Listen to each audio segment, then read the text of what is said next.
Hello' everyone, আজি মই মোৰ ভাইটি আৰু আমি কাজিনহঁতে আহিছিলোঁ, ফুৰিবলৈ ওলাই আহিছিলোঁ।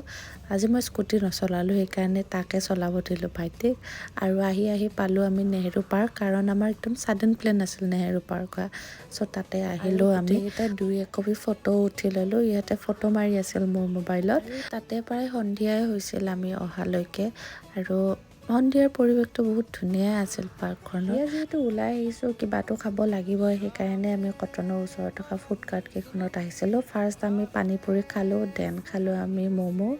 মোৰ ভাইটি আকৌ ম'ম' নাখাইছোঁ, তাৰ কাৰণে আৰু এক্সট্ৰাকৈ পিজ্জা অৰ্ডাৰ দিছিলোঁ, চিকেন পিজ্জা। সি বোলে পিজ্জা খায়, চ' সি পিজ্জাটো খালে। আৰু তাত জেগা নাছিল, তথাপি মানে চুইটকৰ্ণ দেখি ইমান খাব মন গ'ল, সেইকাৰণে মানে আমি 2টা গ্লাছে ল'লোঁ। চুইটকৰ্ণ খালোঁ আমি লাষ্টত। আজি বহুত দিনৰ মূৰত আমি 4টা এনেকৈ ওলাই আহিছোঁ গধূলি, আৰু আহিও বহুত ভাল লাগিল। চ' আজি মোৰ সন্ধিয়াটো এনেকৈ গ'ল।